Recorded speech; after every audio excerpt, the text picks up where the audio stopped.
name is Lulanga Sydney. I'm a tutor for Labour and International Relations. The code for Labour and International Relations is LIR0S3. Here we'll be looking at the labor relations on the international scene, and we'll focus mostly on the global aspects, the impact of globalization on labor, and vice versa. At the end of this course, there are certain competencies that will be expected to attain. One of them is to discuss the concept and effect of globalization on labor relations and business in general, describe the role of and importance of various international and regional bodies, mostly with regard to the Namibian workplace, and then we'll also try to evaluate the labor-related challenges facing Africa and Namibia in particular. Namibia is part of the international community, and therefore Namibia is directly influenced by globalization, and globalization forces Namibia to increase its competitiveness to obtain world-class status. The challenge for most countries is to understand various employment relations, processes, and business systems at international level rather than at organizational level. Therefore, we'll look at looking at the comparative analysis offers theoretical development in the field of employment relations. The impact of globalization on national patterns of employment relations is felt worldwide, and in Namibia is no exception. So what are the reasons for studying international labor or employment relations, comparative employment relations? One, it gives us a broader understanding of what is happening around us in the world, and it also helps us to broaden our knowledge about international labor relations or labor relations in other countries. It also offers us models that we are able to refer ourselves to. Other reasons would be that we are able to pick theories, and these theories help us to understand international labor relations, and we are able to apply these theories to our own situation. It also helps us to contribute to the construction of useful theories, help us to illustrate certain forces with effect on other employment systems and our own, and it also helps us to provide for the establishment of foundations for predictions of future events. So we can see certain similarities. However, we come back to the same issue about best fit, best practice. Here we are saying that what happens elsewhere, especially relating to labor relations, cannot just be copied into another country or be used in that country without looking at a number of factors, for example, cultures, traditions, and values. So we need to take cognizance of that. We need to practice best fit, not necessarily the best practice. So how do we define globalization? In globalization, we mostly look at what Seger says in the year 2003, where he defines globalization as a multidimensional set of social processes that create, multiply, stretch, and intensify worldwide social interdependencies and exchanges, while at the same time fostering in people a growing awareness of deepening connections between the local and the distance.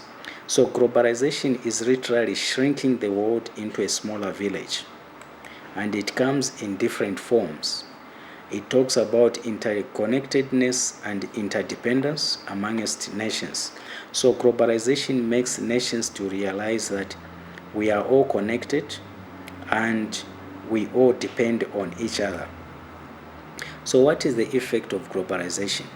There's the issue of the economic activities being integrated, competitiveness being fostered, businesses relocating, innovations and technological developments taking place, employment forms, different types of employment forms taking place. For example, contractual workers. We don't need, it has also brought the other aspect of employees, that distance does not matter. Employees don't need to be in a particular workplace in order to work. So you can work online, you can be anywhere in the world and still be effective. And then there's also changes in work content and working conditions. There's also need for lifelong learning, which globalization has brought about, that we learn on daily basis, hourly, minute by minute. We continuously learn different aspects, learn about different cultures, be accommodative, adopt and adapt, and then also the issue of multi-skilling acquisition. So globalization insists on employees having different skills, broadening those skills. It has also brought an increase in labor migration. Advantages and disadvantages of globalization. An advantage would be that businesses can relocate operations with fewer labor and business restrictions. And that's how we find bigger companies going to the third world countries or developing economies, because these economies are desperate for development. They will allow these big companies where provide them with cheap labor, cheaper resources, location and all kinds of incentives. It also brings about that businesses can relocate operations to countries where employees are less protected and where working conditions and wages are low. This is an advantage for a business, but it's a disadvantage to the local employees. Another advantage is that economic interdependence encourages similar business approaches and processes, leading to some convergence in employment relations worldwide. So there are certain ways that we have found that globalization has actually improved the conditions of service for employees of the local environment. Another advantage is that globalization brings the greatest benefits to the greatest number, because the market is itself self-regulating mechanism which tends towards equilibrium of supply and demand. It also leads to a loss of national self-determination. That's so we have global citizens. We no longer look at ourselves as belonging to a particular tribe, particular nation, particular region. We look at ourselves as belonging to the global world. But a disadvantage would be that globalization has negative effect on the environment, fair trade, labor rights, women's issues, and human rights. There are a number of companies that have come in and they do not care about the local environment because they're just here for business, and after that they will leave. And we have seen that the results in global warming. They tend to siphon out the local competition through many ways, buying them off, lowering, bringing in cheap products. When it comes to labor rights, they bring in certain concepts which are foreign, and the employees, for example, they do not look at permanent employment, they look at contractual employment, and then the women issues and human rights are not really considered. It also brings about economic efficiency. and competitiveness. So there is a variety on the market. The companies are able to compete, the economy improves, and there's also the issue of employers and the unions being forced to expand their agendas, networking, and alliance building. So that has come about through globalization. Now, international and regional bodies. In international level, we are mostly looking at, for example, in the case of Namibia, we are looking at the International Labour Organization, ILO, and then new partnerships for Africa's development, NEPAD, which was signed in Lusaka. And International Labour Organization is an umbrella organization covering all the employees around the world. As part of the UN. So the International Labour Organization focuses on quality of employment or quality employment relationships worldwide. It's found in more than, it's recognized in more than 180 conventions. It's adopted in a number of countries, or more than 190, and then Namibia is also part of it. It deals with labor matters. It's UN, and therefore there are certain things that it needs to, the countries need to adhere to. Its headquarters is in Switzerland, and it's a global body responsible for formulating and supervising international labor standards for basic human rights or labor rights. Labor rights that International Labour Organization supervises, for example, we can itemize 5 of them. The first one is freedom of association. Employees can form unions, can associate with each other, they can form, they can attend forums to express their grievances, their reservations, even where they agree.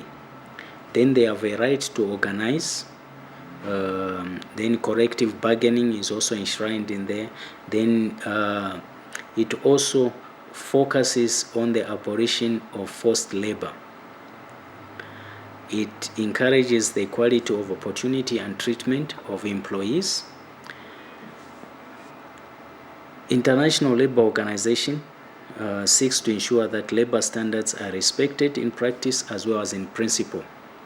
So the countries that append their signatures to the understanding of International Labour Organization is expected to practice at least the minimum labor standards as pronounced by it.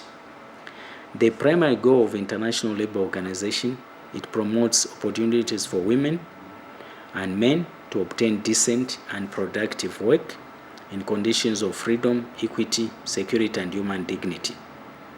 It also promotes and realizes standards and fundamental principles and rights at work. It also enhances the coverage and effectiveness of social protection of all. It strengthens the tripartism, 3 parties, which is the employer, employee, and the government relationship, and then the social dialogue to take place from that tripartite relationship in an organization or in a country. Another world organization or international organization that we look at is the New Partnership for Africa's Development, NEPAD. It's a program of African Union. It was adopted in Zambia in 2001. It's spearheaded by African leaders. It has a clear vision and mission, and it's based on socio-economic development of the African continent. It strives to redress the socio-economic and political imbalances that were experienced in the past and ensuring that they don't occur now or in the future. It also strives to speed up Africa's integration into the international arena. The primary goals of NEPAD is to promote accelerated growth and sustainable development, to eradicate widespread and severe poverty. Poverty should be the thing of the past according to NEPAD, and then the marginalization of Africa. Africa should be a force to reckon with at the international level. The programs that NEPAD promotes are based on human development or areas of human development, economic and corporate governance, gender equity, capacity building. It also looks at human resources as critical to the achievement of the stated goals, job creation, education, skills. They are seen as key. NEPAD pushes for those. Now, what have been the general employment trends, the patterns?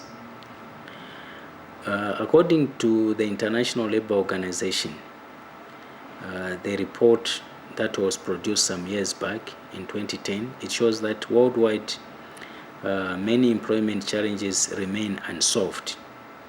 And those issues that remain unsolved, for example, is unemployment, especially amongst the youth, vulnerable employment increasing, mostly the labor brokers.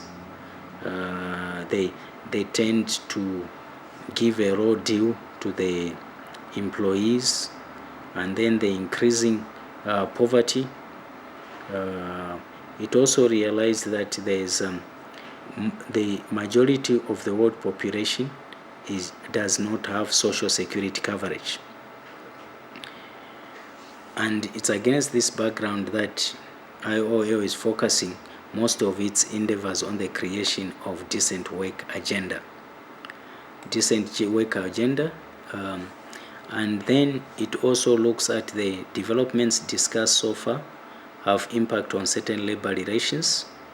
A significant number of multinational and multi-sector changes are seen as the conduct of collective bargaining and the strength of role players.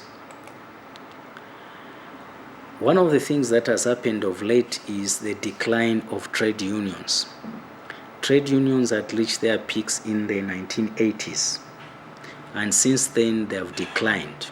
They have lost their power, the membership has gone down, policies are mostly focusing on decentralization.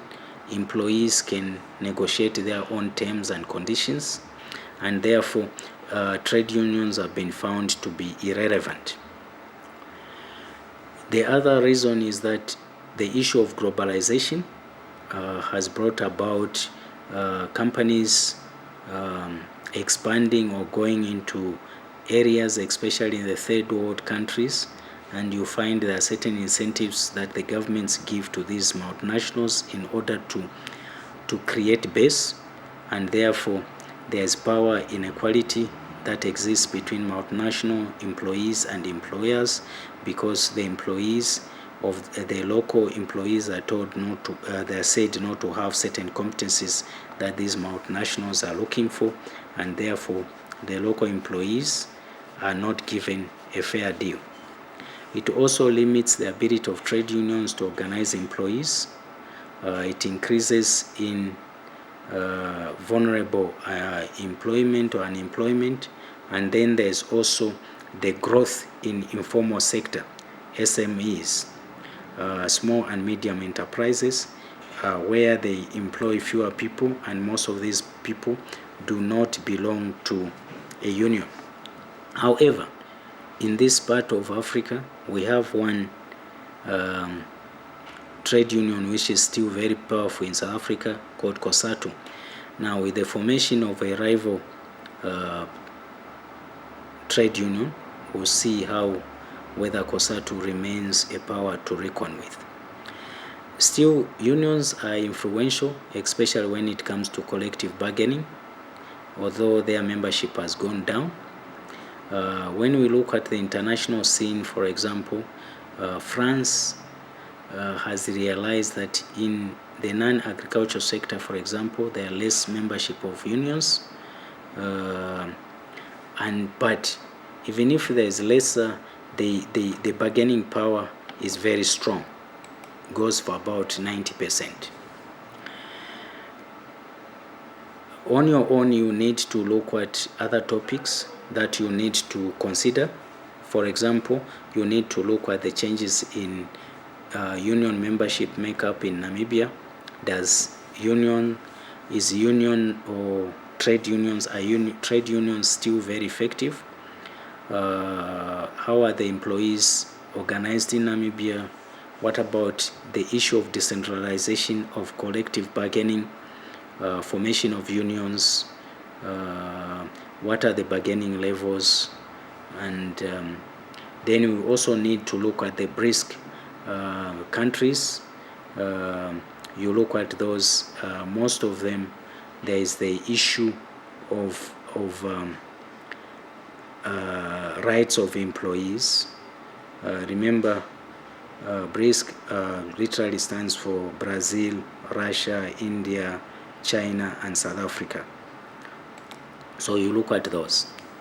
And then the changes in union membership makeup.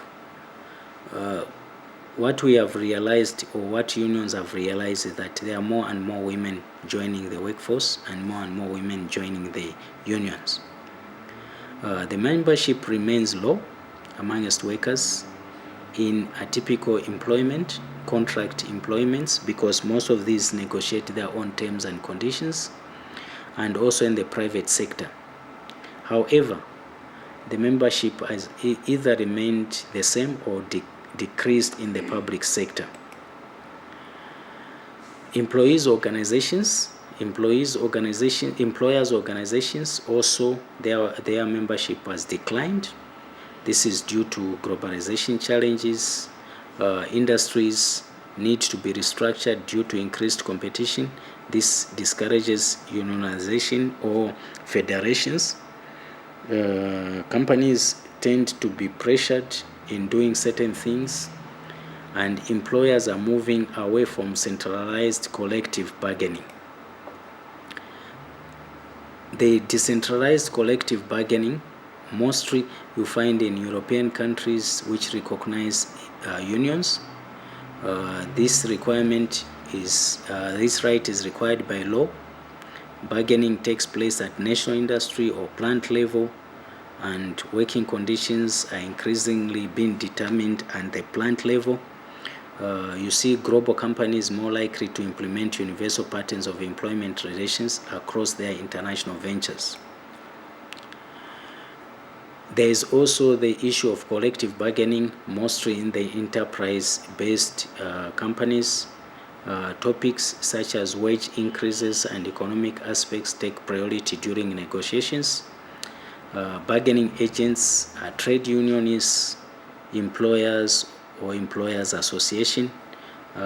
Collective agreements at enterprise level oblige employers to consult with the trade unions. We also realize that consultation is a peaceful attempt to come to conclusions. Collective bargaining is regarded as confrontational. Okay, so now there's a language of consultation. We need to consult. When the employer is engaged,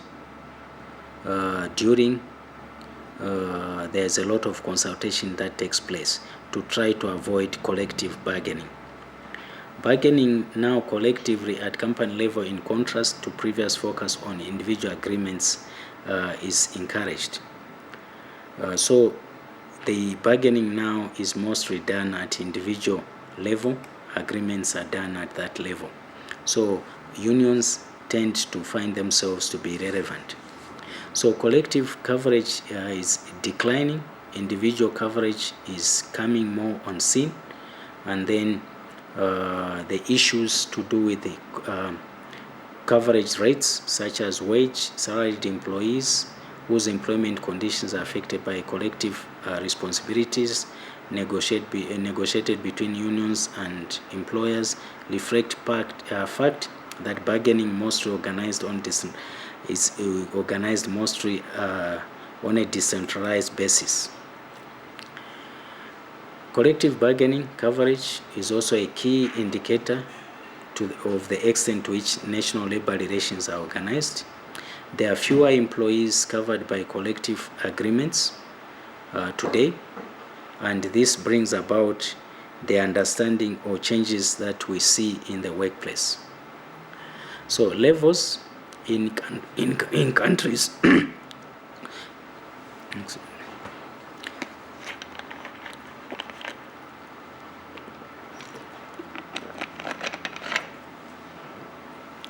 So levels in countries in which collective bargaining is practiced is diminishing. At national level, it's shifting to industry level, and from industry, it's coming to plant level. Plant level is coming to the individual level. So it is interesting to see the changing patterns. In conclusion, what we have discussed in this course is that globally, the dominant level of collective bargaining is at the organizational level. This is true mostly for Asian Pacific region, Eastern Europe, Africa, and the Americans. The US still mainly supports decentralized collective bargaining. However, there are also some examples of secretarial or national bargaining in some parts of the economy, especially in the public sector. Centralized bargaining is still practiced in Eastern European EU, European Union, Argentina, Brazil, Uruguay, and South Africa.